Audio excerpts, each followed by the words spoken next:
Hello everyone. तो आज का वीडियो का टॉपिक कुछ ऐसे होने वाला है।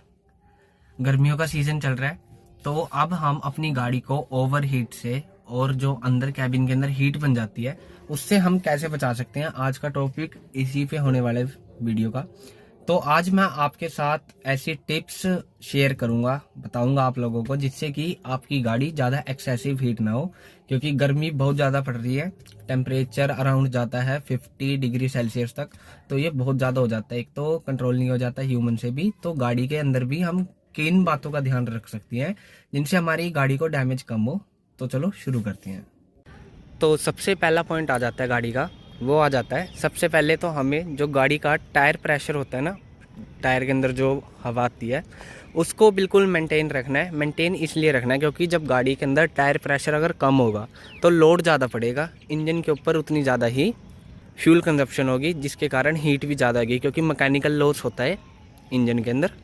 तो वो जो मैकेनिकल लॉस का लेवल होगा या एफिशिएंसी होगी, वो तो उसके ऊपर हमारा असर पड़ेगा। तो सबसे पहला पॉइंट हो गया हमारा टायर प्रेशर का। जो हमें प्रेशर होता है वो बिल्कुल मेंटेन रखना चाहिए। अगर किसी को नहीं पता कि टायर प्रेशर कहाँ पे, मतलब कितना डलवाना चाहिए, कितना प्रेशर, तो वो दिया होता है ड्राइवर साइड के इधर। ये देखो, कोल्ड टायर प्रेशर ये हो गया, और बाकी जितना डलता है 36 36 25 25 पॉइंट ये दे रखे हैं आपको, तो आप यहाँ से देख सकते हैं। ये बाकी टायर का साइज़ हो गया, रिम साइज़ हो गया, बाकी सी ओनर्स मैनुअल। तो यहाँ से आपको टायर का प्रेशर होता है जो ऑप्टिमम परफॉर्मेंस के लिए, तो वो इधर लिखा हुआ है कि कितना प्रेशर आना चाहिए। 32 PSI, 35, 40, वो होता है गाड़ी के टायर के हिसाब से और जो गाड़ी है उसके हिसाब से। अब जैसे इसका है वैगनार का, इसका 35 तक हो जाता है, 35 तक बिल्कुल ठीक रहता है। अगर थोड़ी बहुत कम होती है तो वो ठीक हो जाती है। फर्स्ट पॉइंट हो गया हमारा, टायर का प्रेशर बिल्कुल ठीक रखना है। सेकेंड पॉइंट या लगा लो, या सेकेंड ऑप्शन, सेकेंड ये हो गया। अंदर चलते हैं इसके लिए। जब भी हम गाड़ी पार्क करें अपनी, अब जैसे मैंने इधर करी हुई है जान की धूप के अंदर, तो अब जैसे अगर मुझे पार्क करनी पड़ जाती है, इतनी धूप नहीं है वैसे, शाम का समय हो रहा है, तो इसके लिए क्या करना है, देखो ऑन पोजीशन पे कर लिया। ये बाहर लगी हुई है, ये होते हैं रेन वाइजर। मैं आपको एक बार बता भी देता हूँ। ये चीज़ है ना, जो ये रेन वाइजर, तो रेन वाइजर है, इसके अंदर कोई दिक्कत नहीं होगी अगर हम इनको थोड़ा थोड़ा सा कर देना। अगर मैं इसको इतना इतना भी खोल दूँ ना, तो जो अंदर हीट बनेगी वो यहाँ से निकल जाएगी, इतनी ज़्यादा नहीं बनेगी। तो चारों विंडो होती हैं वो हम इतना इतना खोल सकते हैं, थोड़ी थोड़ी बिल्कुल। तो ये हो गया हमारा सेकंड पॉइंट, हो गया सेकंड पॉइंट। इससे ना ही धूल मिट्टी अंदर आएगी और जो भी पानी वगैरह का डर होता है वो भी नहीं आएगा, क्योंकि रेन वाइजर हमारा इधर लगा ही हुआ है। थर्ड पॉइंट आ जाता है हमारा गाड़ी का, वो क्या होता है, जो लोग गाड़ी इतनी ड्राइव नहीं करते, सिर्फ गाड़ी को खड़ी खड़ी को स्टार्ट करके एसी चलाते हैं, उसके अंदर भी गाड़ी ज़्यादा हीट होती है। क्योंकि जब गाड़ी रनिंग पे होती है तो जो हमारा फैन होता है, रेडिएटर वगैरह, जो कूलेंट को ठंडा करता है, वो घूमता रहता है एक, मतलब कि एवरेज टाइम के बाद जो उसके अंदर फीड होता है, ईसीयू के अंदर कमांड फिट होती है, उसके अकॉर्डिंग वो चलता रहता है। वो होता रहता है, कैसे होता है, जब हमारा गाड़ी का थर्मोस्टेट वेल्व एक ऑप्टिमम टेम्परेचर तक पहुंच जाता है, जो उसके अंदर फीड होता है, घर गाड़ी का अपने हिसाब से होता है, डीजल का अलग होता है, पेट्रोल का अलग होता है। तो जब वो उसके बाद पहुंच जाता है तो थर्मोस्टेट हमारी ओपन हो जाती है, जो कूलेंट होता है वो सर्कुलेट होता है पूरे इंजन के ब्लॉक के अंदर। तो जब गाड़ी चल रही होती है, हीट भी ज़्यादा हो रहा है गाड़ी का इंजन, और ठंडा भी हो रहा होता है। पर खड़ी गाड़ी में क्या होता है, इसका थोड़ा सा हम लगा सकते हैं, ठंडा तो तब भी हो रहा होता है क्योंकि हमारा जो रेडिएटर वाला पंखा होता है ना, फैन असेंबली होती है, वो भी चलती रहती है, पर इतनी ज़्यादा वो कूलिंग नहीं कर पाती। क्योंकि एक तो हवा लगती है जब गाड़ी चल रही है, तब भी सामने जो हमारी फ्रंट ग्रिल होती है वहां से हवा आती रहती है, और खड़ी खड़ी में क्या होता है, हवा इतनी पास हो नहीं पाती, सिर्फ जो हमारा लिक्विड होता है, कूलेंट होता है, वही ठंडा कर पाता है। तो थोड़ा सा हम मान सकते हैं कि इससे भी हमारी गाड़ी हीट हो सकती है। थर्ड पॉइंट आ जाता है, इस स्विच को यूज करना है, रिसर्कुलेशन बटन।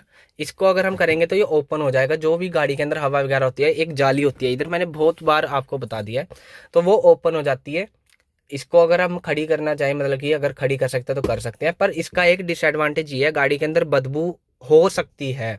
अगर मान लो कि अगर मैं ऐसी एरिया में खड़ी कर दूंगा ना 1-2 दिन के लिए गाड़ी, तो गाड़ी के अंदर बदबू जरूर होगी, क्योंकि जो भी बाहर की हवा है, धूल है, मिट्टी है, कचरा है, वो अंदर हमारे जो इधर लगी होती है ना, जाली सी होती है, तो उसके अंदर चिपक जाएगी और अंदर हमारा कैबिन में बहुत गंदी स्मेल आएगी। नेक्स्ट पॉइंट के लिए बोनट ओपन कर लेते हैं गाड़ी का और चलते हैं आगे।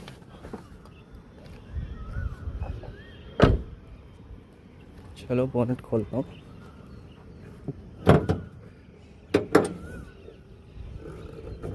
बोनट की मैं स्टिक लगा देता हूँ इधर। ये हमारा होएगा फिफ्थ ऑप्शन। थर्ड हो गया था जो हमारा विंडो वगैरह खोल सकते हैं उसका। फोर्थ हो गया था हमारा जो गाड़ी का एसी, अगर हम खड़ी खड़ी का चलाते हैं तो ज़्यादा हीट होता है। फिफ्थ हो गया था रिसर्कुलेशन बटन। सिक्स्थ हो जाएगा ये। सिक्स्थ पॉइंट में क्या होता है, देखो हमारा जो ये होता है कूलेंट का लेवल, इंजन कूलेंट ओनली। यहाँ पे आपको मेंशन भी है इंजन कूलेंट ओनली। इसके अंदर हमारा कूलेंट जो होता है, जो ग्रीन कलर का लिक्विड होता है ना, वो डलता है। आप देख लो फुल पे है इसका। तो इसके अंदर कोई ज़रूरत नहीं है ना ही पानी डालने की, ना ही कूलेंट को टॉप अप करने की। अगर कूलेंट टॉप अप करना पड़ जाता है, मैं आपको सजेस्ट करूँगा पानी मतलब कि नहीं डालना। ज़्यादातर तो पानी कब नहीं डालना, अगर कूलेंट बिल्कुल भी ना हो गाड़ी में। अब ये मत मानना कि कूलेंट नहीं है तो हम पानी डालेंगे। अगर कूलेंट नहीं है तो पानी मत डालना, थोड़ा बहुत कूलेंट होना चाहिए। क्योंकि कूलेंट क्या होता है, एक रस्ट होती है ना, रस्टिंग जो हमारी होती है उसको प्रिवेंट करता है। वो रस्टिंग होने नहीं देता। जो इंजन के ब्लॉक होते हैं ना, जो बने होते हैं हमारे कास्ट आयरन के होते हैं, एल्यूमिनियम वगैरह के होते हैं। एल्यूमिनियम के अंदर इतनी रस्टिंग नहीं होती एल्यूमिनियम के अंदर।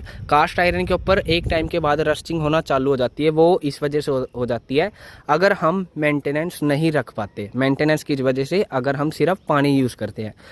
पानी और कूलेंट का 50-50 जो प्रेफर करती है ओनर्स मैनुअल भी, और जितने भी मैकेनिक होते हैं वो करते हैं 50% कूलेंट हो जाएगा, 50% हमारा पानी हो जाएगा।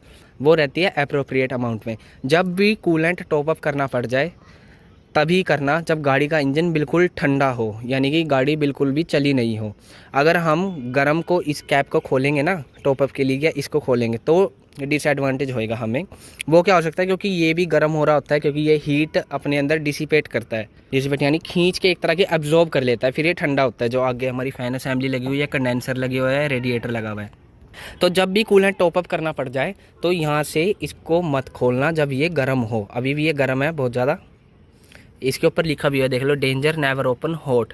अगर हम इसको ओपन कर देंगे तो बहुत प्रेशर से हमारी आंखों के ऊपर या स्किन के ऊपर लग सकता है, जो कि बहुत डैमेज कर सकता है ह्यूमन को भी, और जो भी मतलब कि लिविंग ऑर्गेनिज्म है उनको कर सकता है।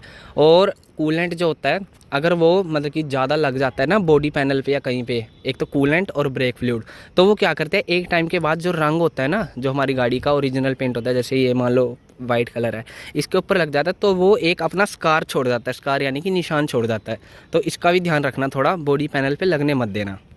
नेक्स्ट पॉइंट हो जाएगा हमारा, वो हो जाएगा जब भी गाड़ी पार्क करनी हो तो अब जैसे इधर छांव है, इधर हम लगा सकते हैं, छाई में लगा सकते हैं, पेड़ के नीचे लगा सकते हैं। लेकिन पेड़ के नीचे तभी लगाना जब आंधी तूफान का सीज़न ना हो, क्योंकि टहनी वगैरह जो होती है पेड़ की अगर गिर जाएगी तो वो विंडशील्ड को भी डैमेज कर सकती है और जो हमारी गाड़ी की रूफ होती है उसको भी। तो थोड़ा सा देख के संभल के लगाना। ट्रांसफार्मर वगैरह से दूर अगर वो होती है ना, आंधी तूफान का सीज़न हो, तो मतलब कि ठीक से लगाना। लेकिन आंधी तूफान में इतनी वो नहीं होती, धूप नहीं होती। अगर कभी सिचुएशन पड़ जाए, रेयर चांस कह रहा हूँ, कभी बिल्कुल। उससे अगला पॉइंट आ जाता है, ये तो बिल्कुल कॉमन है, इंजन ऑयल को बराबर रखना, यानी कि जो हमारा दिया होता है ना लेवल, उसको बिल्कुल रखना चाहिए। ये तो कॉमन है बिल्कुल। इंजन ऑयल यहाँ से चेक हो जाता है, करंट के दिखाने की ज़रूरत नहीं है, ये कर लेते हैं, कोई भी होता है। और बहुत वीडियोस में मैंने आपको बताया हुआ है। तो इंजन ऑयल भी पूरा रखना होता है। जो लेवल इसके अंदर डलता है 3.3 लीटर डलता है इसके अंदर, 3 लीटर 300 मिलीलीटर। और इंजन ऑयल भी अच्छी क्वालिटी का यूज़ करा करो। मैं इसके अंदर 0W20 का ग्रेड का यूज़ करता हूँ, सिंथेटिक ऑयल। तो अच्छी क्वालिटी का इंजन ऑयल यूज़ करा करो, क्योंकि जो ये देसी होते हैं, लोकल होते हैं, इनकी मतलब कि जो एफिशिएंसी होती है वो इतनी अच्छी नहीं होती। कुछ टाइम के बाद ये जल जाता है अंदर ही। जो परफॉर्मेंस निकलती है गाड़ी की उसके साथ कॉम्प्रोमाइज़ मत करा करो।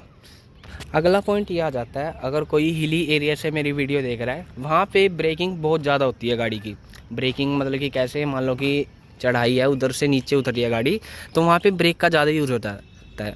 तो ब्रेक का भी मतलब सही मायने से इस्तेमाल करा करो। इंजन ब्रेकिंग भी करा करो और ब्रेक्स का भी बीच बीच में इस्तेमाल। इंजन ब्रेकिंग बहुत आसान है करना, यानी कि गाड़ी जब भी उतर रही हो ना नीचे, मतलब कि ढलान से नीचे जा रही हो, तो गाड़ी को कभी भी न्यूट्रल या बंद करके मत उतारना। इंजन ब्रेकिंग का ज़रूर यूज़ करना। अगर हम गाड़ी को बंद कर देंगे तो हमारा जो स्टीयरिंग होता है, एक तो वो काम बंद करना कर देगा, क्योंकि ये होता है पावर स्टीयरिंग, इसके अंदर एक मोटर लगी होती है। और ब्रेक्स होती हैं वो हमारी मास्टर सिलेंडर होती है, वो भी इलेक्ट्रॉनिक पार्ट है। पावर वो भी इंजन से लेती है, मास्टर सिलेंडर जो होता है ना हमारी गाड़ी का।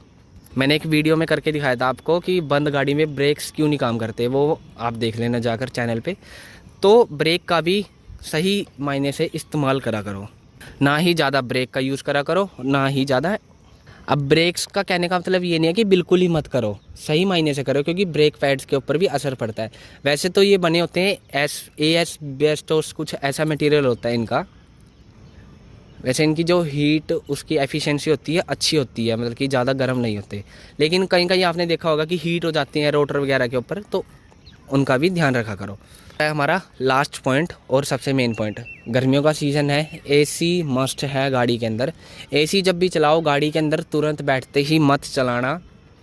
गाड़ी के चारों जो हमारे ग्लास हैं उनको नीचे करके रीसर्कुलेशन बटन ऑन करके AC को फुट वाली पोजीशन पे करके एक बारी हीट जितनी भी अंदर बन चुकी है कैबिन के अंदर उसको बाहर निकलने देना RPM सेट होने के बाद। फिर उसके बाद गाड़ी का AC आप ऑन कर सकती हैं। और AC का भी जनरल चेकअप होता है, AC फिल्टर होते हैं, ब्लोअर क्लीनिंग होती है, वेंट क्लीनिंग होती है, तो वो करवा सकते हैं। AC गैस टॉपअप, गैस जो होती है वो ज़्यादातर डलती है इसके अंदर R134A, R134A, तो टॉपअप भी आप करवा सकते हैं अगर कूलिंग इतनी ज़बरदस्त नहीं कर रही है गाड़ी। और एक नोट कह लो, प्रिकॉशन कह लो, जो लोग आफ्टर मार्केट गाड़ी मॉडिफाइड करवाते हैं उनके अंदर हाई वोल्टेज के बल्ब वगैरह लगवाते हैं, फॉग लैंप लगवाते हैं, तो अच्छी क्वालिटी की वायरिंग, रिले और अच्छी क्वालिटी का प्रोडक्ट यूज़ करा करो सर्टिफाइड, जैसे कि मिंडा, यूनोमैक्स होगी, लूमैक्स होगी, यूनोमिंडा होगी, लूमैक्स होगी, और बहुत सारे ब्रांड हैं। तो उनका मतलब ट्रस्टेड ब्रांड को ही यूज़ करा करो। कल को कोई दिक्कत पड़ जाती है तो सॉर्ट आउट हो सकती है अगर जेन्युइन हम प्रोडक्ट यूज़ करते हैं। वैसे जो कंपनी देती है वो देती है ज़्यादातर लूमैक्स और यूनोमिंडा है उसका। वैसे इनके अंदर दिक्कत आती नहीं है, कंपनी वाली चीज़ होती है ना जो, यानी कि जो मैन्युफैक्चरर हमारा करके देता है। अब इसके अंदर लूमैक्स ही है ज़्यादातर वायरिंग है जितनी भी, लूमैक्स और यूनोमिंडा की, कुछ पार्ट लूमैक्स के हैं और कुछ यूनोमिंडा के हैं। तो इनके अंदर इतनी दिक्कत आती नहीं है। जो बाहर के ये हो जाते हैं थोड़े मतलब कि देसी टाइप जिसको हम कह देते हैं देसी भाषा में, तो वो उनका इस्तेमाल भी कम करा करो, क्योंकि ये क्या होते हैं, एक तो हीट कहने का मतलब है गर्मी इतनी ज़्यादा पड़ रही है ना, हद से ज़्यादा, तो उसका असर देख लो हमारे ऊपर, ह्यूमन बॉडी के ऊपर भी पड़ रहा है, तो एक मशीन है, मशीन के ऊपर भी ज़रूर पड़ेगा। तो इन बातों का ध्यान रखा करो। बस यही था आज की वीडियो का टॉपिक।